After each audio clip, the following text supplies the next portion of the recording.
Welcome to Guelph Wrestle. I'm Andrew Sennedra, and this is the Turdmeister, Captain Witchfingers, and today we're going to be talking about Wrestle Kingdom 18. But before we get going, we just want to say this video is sponsored by Ghost Hunt Sweden. The links will be down in the description below, as well as our links to our stuff, like our merchandise. And this guy, you can get a t-shirt or a hoodie or something with this guy's retarded face on it. And anyways, yeah, let's get into Wrestle Kingdom 18. Quite a show, I thought. It was really solid. I thought we kicked off with a bang. Well, they had that like sort of introduction rumble thing that was pretty cool with that weird old man that was biting people, and Toru Yano and all those characters going on in it. But the first match was Catch 2-2 versus the War Dogs, which was Clark Connors and Drilla Maloney. Quite a good match. That we got out of that one. I figured it was going to be a very solid match, a very solid opener for those guys. Great pace to that match, a lot of viciousness. Clark Connors had a nasty spear in that match.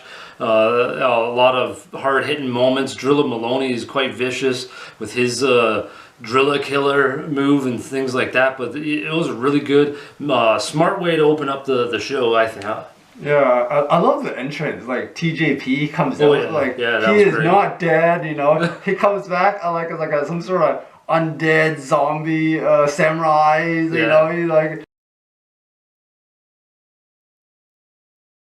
He's got the skeletal hands. I'm like, oh man, that was pretty badass. TJP stood the show for me in that match, where he stopped the ref, counting with his grabbing his arms. I'm like, I don't think I've seen that before. That's really creative. Yeah. And the red mist, I'm like, wow, that's pretty sweet.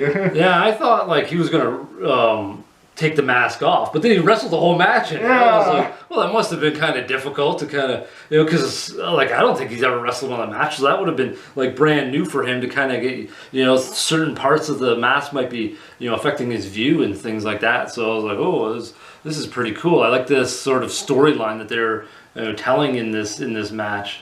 Yeah, very cool dead man vibes where he's sitting up. He's like, can't kill me, I'm already dead. Yeah, it was really good. And Catch 2-2 got the titles back. Great for them. I'm looking forward to seeing what they do, in 2024.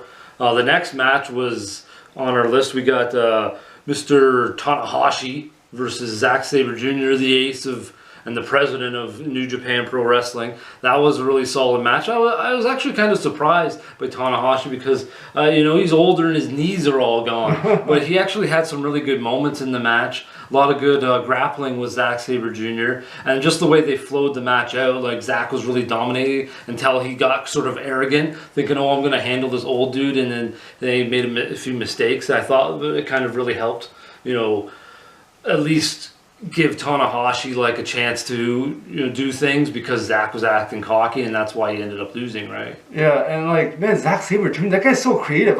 I've never seen him counter a dragon screw before. Yeah, I had those notes down too.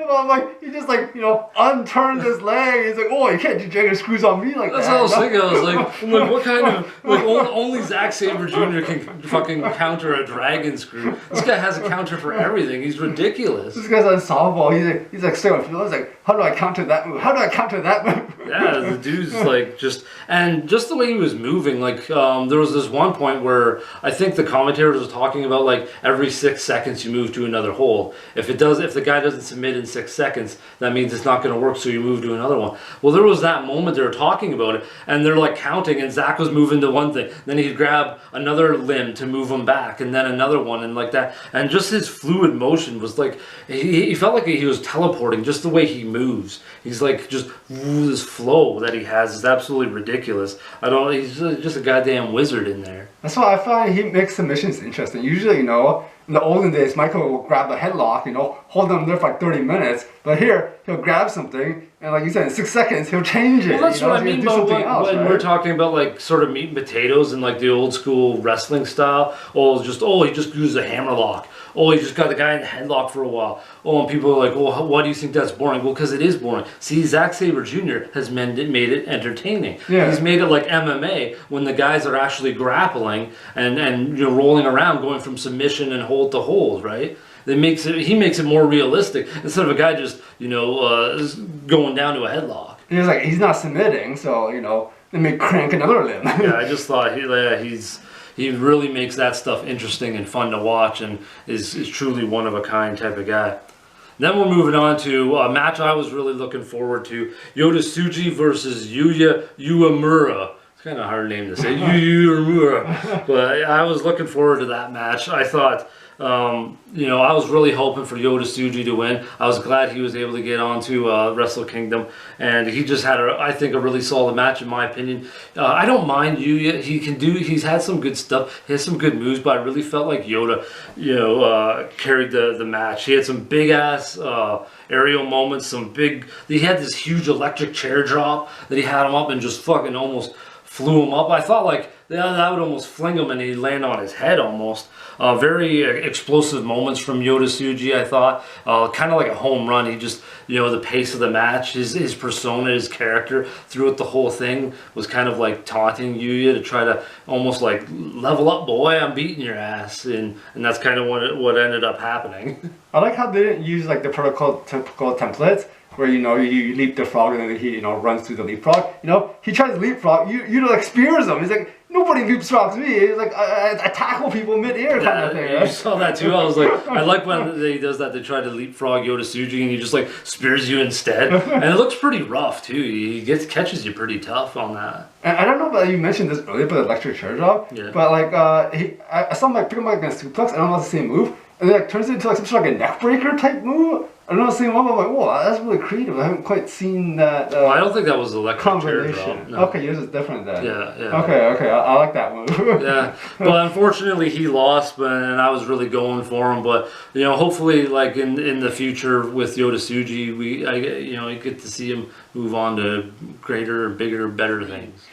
The next match is Shota Umino teaming with Kaito Kiyomiya from Pro Wrestling Noah versus Ren Narita and Evil. Now this match was gonna be a clusterfuck. They fucking dirty bastards jumped them early, you know, House of Torture. They're all just beating the crap out of them. I actually thought the match was over because the bell was ringing. Yeah, I wasn't sure. I know they've done that before. Like, I know Show, but like, I actually thought it because they had him into submission. Yeah. And I was like, did I miss the tap? I had to go back and watch it. But fucking, you know, I think it was Kanemaru who was like tapping the bell, and then they stopped, and then they had him in, and then they're like, oh wait, what the hell happened? I was like, oh, dirty fucking bastards in that match. But there were some really good moments in there. I really felt like Shota Umino and Kaito Kiyomiya really, you know, stole the show in that. Ren Narita had some moments, but he's kind of gone to the more dark side of wrestling now, so it's going to be a little different. But there was an absolutely brutal ring apron DDT. I was like, oh geez, that was pretty damn vicious.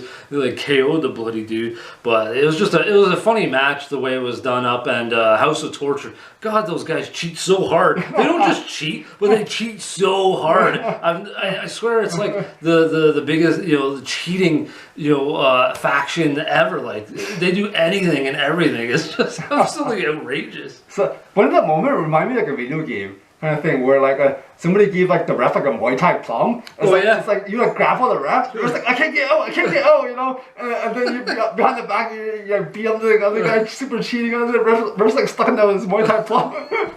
Yeah. Yeah, so that was a pretty fun match. But Shota Umino and Kaito Kiyomiya, I'm seeing more of him, and I really enjoyed his work. I've seen him in Pro Wrestling Noah and doing some good stuff, so it's kind of cool to see him, you know, teaming up and coming over to New Japan and doing a little bit of work like he did in the G1 Climax. He had some really good matches as well. Now we're moving on to Tama Tonga versus Shingo Takagi. Now this was just hard-hitting, fast-paced. It was unrelenting. Yeah. Like, I was like, holy crap. Like, I think the match was, I don't know how long it was, 12 to 15 minutes, but man, it just kept you on your toes. They're constantly going for big moves and kept getting countered. That stun gun gets countered so much. Tama Tonga can never pull that off. He's always like, he just throws you away. But that was just like super hard hitting, quick ass pace. You know, Shingo showing off some aerial stuff like the Gunhilo that he did. You know, taking out Tama Tonga, landing on his head. The back and forth was really constant. So it was on kind of edge of your seat, really not knowing who was going to win. I was really torn there for a while. Like I was like, I have no idea who's going to win this, and I think that's some of the best parts is when you have no idea who's going to win, and I really felt that in that match. Yeah, I wasn't sure, but I was leaning a little bit onto Tama Tonga. Oh. And then it was like funny because like as you mentioned, like I kept hearing like stun gun, stun gun, stun gun. I'm like, oh man, oh, this is like they counter left and right. Is he ever gonna pull off the stun gun? Yeah, I know. It was like countering him so bloody much, it was ridiculous. Yeah, but I thought that was a pretty fun match. Unexpected in my opinion. I wasn't quite sure. Like I know they can both perform good, but this one I think exceeded my expectations. I thought definitely going toe to toe. I thought they did a great job. The next match was a fun tag team match. I thought this one was pretty good as well. El Phantasmo and Hikuleo versus Bushimon or Bishamon. That's Hiroki Goto and Yoshihashi. Really solid match, I thought. I really felt though ELP really carried the load in this one. Kept the match exciting, kept it flowing really nicely. He had some really good top rope balance when he did that Hurricanrana. Flew up there and landed on the top rope and flipped them off there. I thought Hiroki Goto, I think, yeah, he lifted Hikuleo somehow. Oh yeah. I know he struggled like one point, then he got him up. I was like, holy crap, that is a big dude he was just lifting up. But ELP, El Phantasmo was really crushing it, did a lot of stuff. And then for the ending, Hikuleo literally crushing, Goto. He's like, oh crap, that's a big dude gonna land on. I was like, oh damn, what an ending. I thought Hikuleo looked a little nervous. He was like climbing the top. He's like, oh dear God, that's a big drop. That's a big drop. I don't know if he's ever been up there, right? And trying to keep the balance for him has got to be really hard. Yeah, it was a good surprise because like I thought their old finisher was gonna get the win, but then they kicked out. I'm like, oh, they're gonna send this guy like Hikuleo from the heavens. Like, oh, I never thought I'd hear that line. Well, and that's what kind of got me thrown off there for a bit because I really thought Goto and Yoshihashi was going to win, especially when they kept kicking out of everything. Oh yeah. And then at the end we got that, and then Hikuleo like comes and falls on. I was like, oh, I was like, oh shit, ELP and Hikuleo won, so now they got both titles, which is quite deserving. It's good to see ELP getting a belt back as well. Yeah, the towers have collapsed, the change of the guards. Fine, yeah, that'll be a good one. But like they said, I like the Bushimon's legacy that they sort of created. The commentaries were saying that. Yeah. Then we're going on to, this was a fast-paced, exciting match. Pretty hard-hitting, too. These guys kind of whooped each other a little bit. Hiromu Takahashi versus El Desperado. Yeah, that was a pretty good match. Crazy dive to open it. No, waiting for Desperado. He went flying and taking out Hiromu, landing on his bloody head. Driving him down. I like some of the expressions when like El Desperado, counters Hiromu. You see Hiromu's face. He's like he shouts like, "Oh, please, don't kill me, don't kill me, don't kill me!" As he like lands the big splash. I thought there was. There was a couple of things that I thought was really surprising. Like Hiromu is in a stretch muffler and somehow counters out of that, climbs up the body of Desperado, flies into a Canadian destroyer. I was like, how the hell did that just bloody happen? And there was a huge blue thunder bomb off the top rope, which is kind of like a Konosuke Takeshita type thing. That was just an absolutely huge moment. Some brutal KOing forearms and one hell of a devastating finale, I thought, in this match. Really solid match, I thought, from these guys.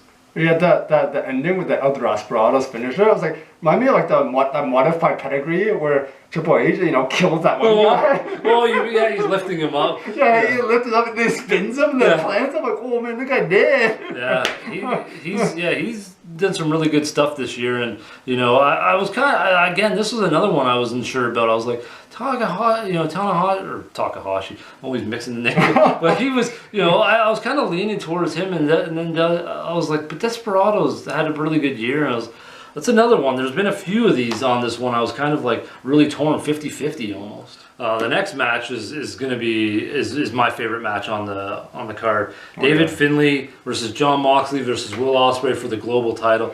This was absolutely awesome. I love the storyline that they were telling with the 5 minutes at the beginning to like team up and beat the shit out of David Finlay, and they just beat the living hell out of him. It was like, oh, but I kind of like that he didn't cower away. Yeah. Like in WWE, the guys would be like, please don't hit me, or he like run away, but he like just stands there and takes it. Goes toe to toe. He's like, I'm not backing down. So it kind of gives him some toughness and makes him a strong leader for Bullet Club, I thought. Vicious choking suplex in there.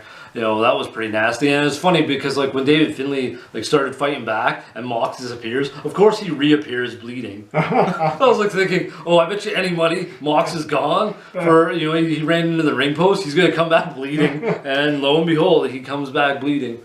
When is he never bleeding? I love the entrances, you know. Mox comes out, kind of remind me of like some sort of like Bane. He's got like the mask and whatnot. And then, you know, Ospreay won't be outdone. You know, he comes out with like an Assassin's Creed. He's got the daggers. He's like hidden daggers. Oh, and, yeah. Like, stab you kind of thing. Yeah. So, and he is the aerial assassin. So. Exactly. I thought there was many moments to really list off, but I don't want to go into too many because we'd be here all day. But there was like a double whammy pile driver I thought was pretty nasty in there. I really like Will Ospreay's hidden blade. Like Mox, I think he did like, what was it, the Death Rider or something? And I'm like, and Ospreay rolls back up and then comes flying back with a hidden blade in his face. Oh yeah. I was like, what the hell? And then he's like, I was just like out of nowhere in this like cool quick sequence. He just like flies. Nails them. I liked when the War Dogs came out. I thought it was kind of funny, especially when Coughlin got stuck in the table. Oh yeah, that was super hilarious. I was gonna mention, he turned him into a table. I was like, I've never seen that before. A guy gets stuck like in the table. I was like, oh jeez. He's just sitting there like thinking probably, how the fuck do I get out of this? I can't get out. I can't break up the pit. I'm stuck. Yeah, I was like, oh man, he took a nasty spill on that one.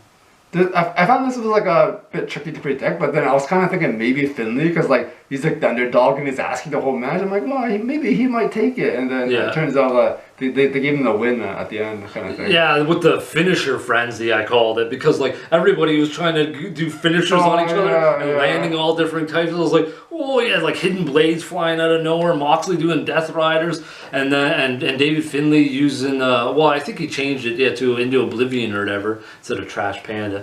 But then he had a new finisher to finish off Ospreay at the end. I was just like, the match was just so, you know, back and forth, crazy, chaotic, just all over the place. I thought they absolutely did an awesome job on that one. Yeah, there were so many near falls at the end with all those finishers. You're like, who's gonna take it? You know, this guy pins that guy, he kicks out, and then Mox jumps in to pin that guy. Yeah, and, you know, so it's just like. I was kind of leaning towards David Finlay though, because Ospreay's going to AEW and stuff like that. So I was kind of like, he probably will, and it'll really help boost the Bullet Club, especially since they lost earlier. So now we're moving on to the main event: Tetsuya Naito versus Sennedra. Not a bad match, but you know, Sennedra, you know, I think didn't do too much, but Naito really did a lot. I thought there were some really good moments. He pulled out a lot of stops, a lot of his stuff, especially for considering his age. You know, he's in his 40s, rocking it still. There was definitely a brutal moment where it sounded like, you know, the net breaker on the outside. Naito sounded like he broke Sennedра's. That was like, oh man, that was a stiff neck breaker on the outside. That was pretty nasty.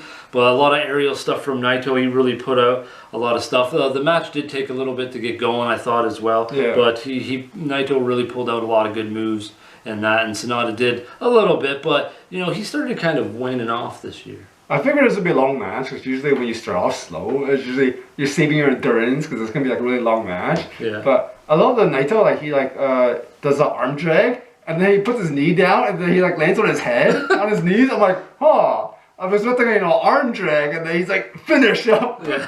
He was working, he's really working the neck on Sennedra, doing a lot of nasty, brutal moves, taking a lot of chances. Man, I don't know how many times he went after Destino. He got countered. He landed it like a bunch of times, which was funny. But like, I don't know how many times he tried. He's like, oh, Destino, crap. And I just remember the commentator like, Destino. But it was really good, I think, to see him win, because he had a lot of momentum this year. A lot of people were behind him. I thought it was definitely a deserving guy. I was really leaning towards him winning this one. This one was a little more obvious to me compared to some of the other ones, but you know, overall, I thought it was a really good showing. You know, maybe not as good as last year because we had Okada and Jay White, Omega versus Ospreay and stuff like that, but still a very solid showing, especially, you know, against the World's End. Yeah, for sure. It's definitely a really good pay-per-view. So what are you going to give it? Let's see. We got our scale, our ranking system. Good, great, awesome, amazing, spectacular, and fantastique. I'm going to be spectacular just because the main event wasn't as big, and then you had Okada and Danielson. Danielson really sucked the life out of that one. So, You know, he's a piece of turd, as you would say. That's his new catchphrase, piece of turd. Yeah, I think I have to go with spectacular. There's some like turd like matches like you mentioned. And then, you know, the surprise showing of Dolph Ziggler showed up, you know, so... Well, Nick Nevis there, he's like, his hair, he's just like sitting there, and for whatever reason, like, Finley's like, who's this jack-off? And then Ziggler's like, I'm not gonna talk to you, I will show you. He like, tries to spit on him, I was like, oh. So they're setting up a pretty kind of top-tier level-esque rivalry right off the bat for him, I guess. That's not too bad, I guess. They're gonna throw Nemeth into wolves to see if you can sink or swim. Well, how's he gonna handle all that? He's by himself. Well, he's got his brother, except right? Ryan Neves, he's just like sitting there. I was like, oh yeah, he's gonna take on Bullet Club. The War Dogs are gonna kill him. They're gonna cheat so hard. They're gonna form the next generation tag team, the Nemeth brothers. Oh yeah, that'll be a fun one. Anyways, that's our thoughts on Wrestle Kingdom 18. Quite a cool show. Tell us your thoughts down in the comment below. And until next time, folks, how about some heavy wrestling?